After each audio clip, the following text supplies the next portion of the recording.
I'm taking a look at a game between Jan Nepomniachtchi and Magnus Carlsen. This was played on the second day of the semi-finals. Remember, on the first day, Magnus Carlsen won that first set. So Nepo would have to win this second set in order to force a tiebreak. So this is game one of this second set. And it's a Spanish. That's one of my favourite openings with the white pieces. I've never defended it with black. So a solid start to the game, but this is classical chess. Now rook e1 is the main line. Nepo goes for d3, which has, well, also become one of the main lines over the last 10 or 15 years. So it's all very typical so far. White begins this transfer of the knight to the king side with knight d2. And rook e8, that's good because there we go, white plays d4 finally, and this typical little curl up, the rook is well placed on the e file looking at e4. b5 takes some pressure off the centre and the bishop drops back to c2. And here is already quite a significant moment in the game. If black wants to, you can just play bishop b7. It's rather typical. Or you can already break the centre open, and that's what Carlsen did, and this means the game is far more double-edged. So black gives up his strong point in the centre, e5, gives white two nice centre pawns, but what Carlsen is trying to do is get some pressure here. You can see there's a threat to play knight takes pawn because this knight is pinned. So here white has a choice. Do you push on with d5 or do you play knight f1 and defend that pawn? Well, let me show you what would happen if white pushed on. Then knight d4 attacks that bishop, which would move, and then c5. Supporting the knight, so I mean that's difficult to live with. So if pawn takes pawn, knight takes pawn, well, you can see in this position that basically all black's pieces have been developed. There's some pressure here. There's potential to break with d5. That bishop isn't very good. You can see that white's queenside development isn't great. So I think black is already doing quite well. So let's go back. So I think understandably Nepo chose not to push on. Instead he played knight f1. So now the queen supports that pawn. g6 from Carlsen. So that bishop is just going to come out to g7 to put more pressure on the centre. Knight g3, that supports this pawn. So after bishop g7, now bishop e3 is possible because the knight and bishop defend the e-pawn. You can see there was pressure there. And now more pressure on d4 after knight d7. So that opens up the bishop's diagonal. And here, well, there's a previous game which went queen d2, which looks reasonable to connect the rooks. But after this exchange, then queen f6, you can see there's more pressure here, there's more pressure here. That's very pleasant for black. So how should white deal with that pressure to the centre pawn here? Well, Nepo came up with a good idea. Rook c1. You can see that that knight is just a little bit loose, and behind it there's the pawn on c7. So Carlsen continued as in that previous game by exchanging here. Now, of course, in an ideal world, we would want to recapture with the queen, but then that pawn is vulnerable, or it drops. So white has to play pawn takes bishop, and of course, that rather damages the kingside pawn structure. It means the king is just potentially a little bit weaker. But then again, it's very hard for black at the moment to get through to the king. And that knight does a good job. It's sitting there. And as white controls the centre, actually, for the moment, white is okay. But let's see. Queen f6. So this move again. Attacking the pawn. Now, you don't want to push on because that would give the knight this really nice square looking here, but also looking at knight c4. Black is better in that position. So here is Nepo's idea. He played bishop b3, and that opens up this file for the rook. That was the big idea. Good idea. So Carlsen plunges in and takes the d-pawn, and that is exchanged off, and rook takes c7. So material is still even. But it looks like Nepo has achieved quite a lot, because you can see that that f7 pawn is potentially vulnerable. The bishop, the deadly Spanish bishop on b3, pointing down to that sensitive f7 square. This is why I like the Spanish. So often, white gets an attack on the light squares. So Carlsen has to defend. He played rook a7. Good move, exchanging off that rook on c7. So rook takes, queen takes, but now queen takes d6. So Nepo crashing through the middle. He's a pawn up at the moment, but bishop takes pawn on b2. Still level material. But it feels as though white should have the initiative here. f4. I think white's pieces are looking pretty good. The only piece which isn't in play at the moment is that knight on g3. Then again, you never know when e5 and knight e4 might come in, and occasionally it might actually sacrifice itself to open up the position here. So Carlsen needs to fight back. Knight c5. Looks at the bishop on b3. And here Nepo played what looks like to be a very normal move. Bishop d5. The bishop dominating in the middle of the board.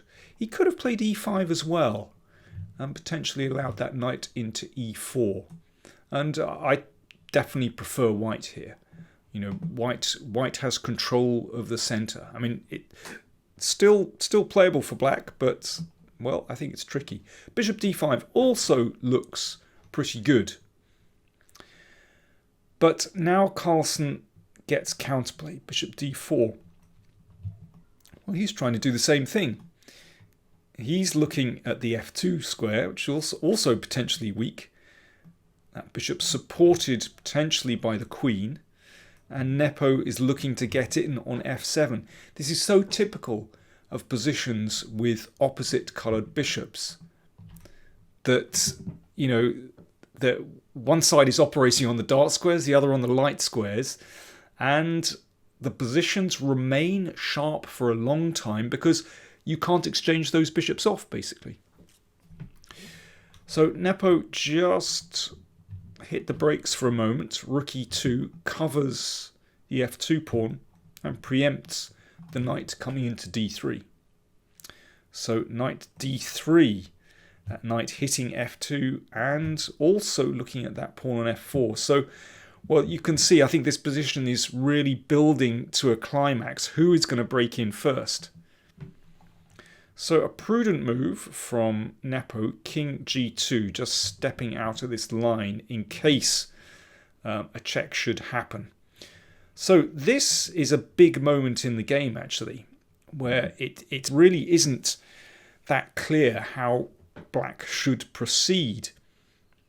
Well, I mean, perhaps you'd like to have a little think. I'll have a little slurp of tea. Cheers. Black to play.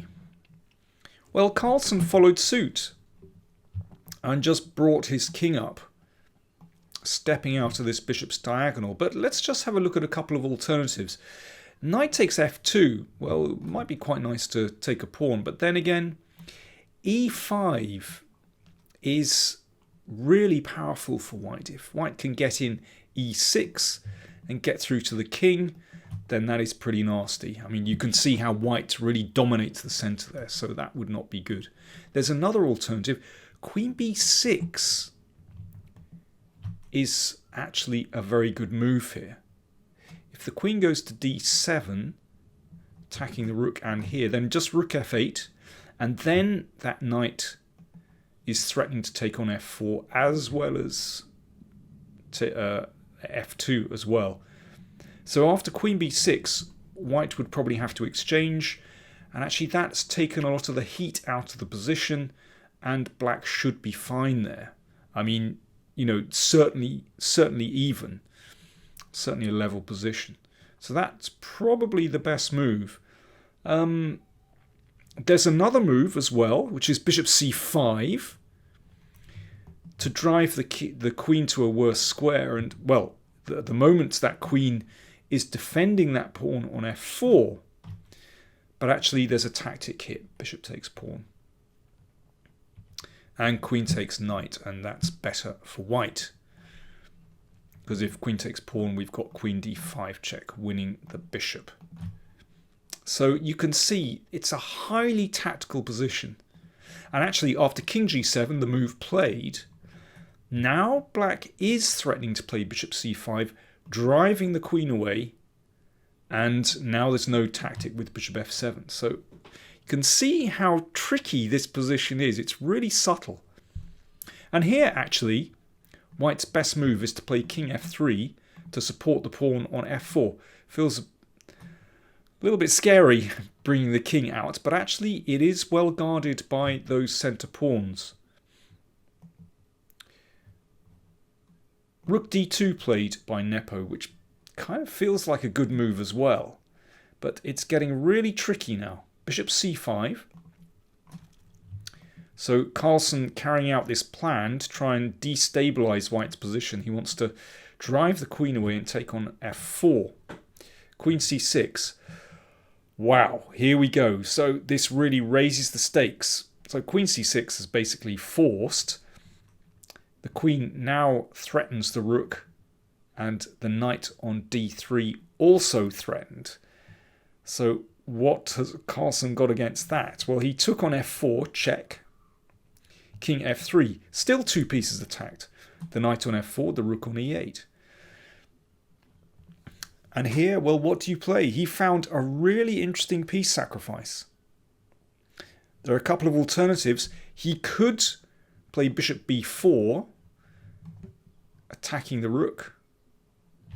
And that's not a bad move. And if the rook moves, then queen b8 covers this. And if rook b4, then rook c8. And then when the queen moves, that rook will come down to c3 with a really nasty check, drawing the king up the board. But okay, I mean, to play a move like bishop b4, those tactics are really random, so tricky. When you're short of time, you'd never be able to find such intricate tactics. There's another interesting move, which is rook e6, just giving up the exchange. And actually, black has pretty good compensation here. You can see that having got rid of that bishop, that knight is now in a stable position, and there's potential for the queen to bounce around here. So lots of interesting moves. Carlsen selected rook d8, which is also a fascinating move. Giving up the knight, but he's banking on the fact that this rook is going to come into the game to hassle white's king. And yeah, in a rapid play game, both players short of time. This is very hard for white to handle. And in fact, Nepo made a blunder here. He should play queen c8, and the game should end in a draw. Basically, black has sufficient activity here. And in fact, the game with best play should end in a draw by perpetual check. I won't bore you with more details, but basically the white king won't escape the checks here.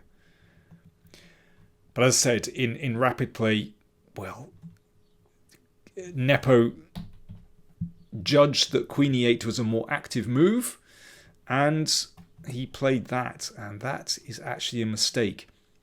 Here, black has a winning move. Can you spot it? Black to play. The winning move is Queen c7. Threatening a dirty discovered check.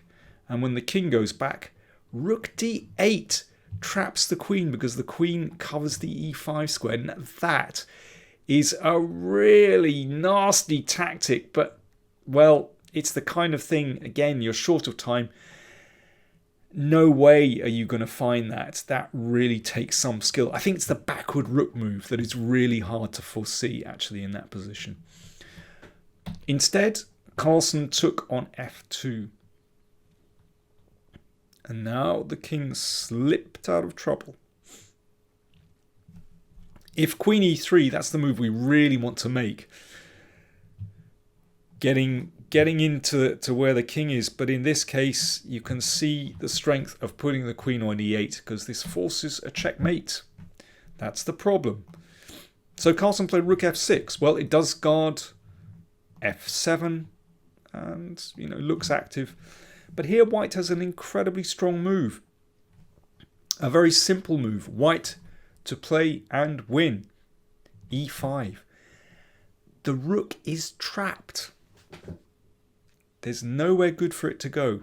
Well, it can go over to b6, but then we've got rook takes bishop because that cuts the queen's diagonal. So there is no decent square for that rook to go to. And yeah, it is basically lost now.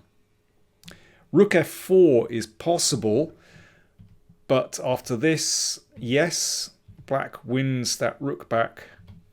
But after this, remember white is a piece up. Although this looks scary, that is the critical move. The knight is such a good defender of the king. You can see it covers this square, for example. And no more checks, and then it'll be white's turn at the other end of the board. Queen takes f7. So e5 just played. h5 check. The king slips away to safety. Rook f4. Yeah, the rook has escaped, but now e6 just blows up black's king position. And now white is breaking through. Bishop d4 played, and now I'm sure you realise it is white to play and mate in 10. Can you spot it? White to play and mate in 10. Well, finally, this knight comes good. Knight takes pawn check.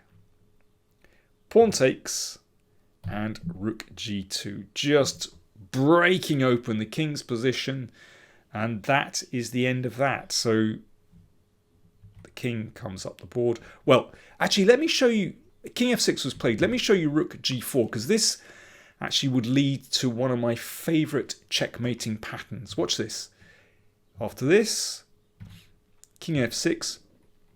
This is a really useful one to know in blitz, for example. I've actually had it I've had it in blitz loads of times, but in classical games, I think I've had it a couple of times. Rook g6. And now the king is going to be checkmated on this square. Trust me. Watch this. Here we go. It's a very familiar pattern. After a while, the queen and rook just shuffle down the board. It's a useful one to know. There we go. Okay, let's go back. So rook g2 check just played. The king came to f6. Rook g6. And that reminds me of, some of my mate in 2 problems, or mate in 3. Bishop b3, and here Carlsen resigned. Well, the queen can step in the way, but basically it doesn't make a difference. King f5, queen e6. There you go. Another nice checkmating position. So Magnus Carlsen lost that first game. Looked like Nepo was going to catch up, but Carlsen hit back in game 2.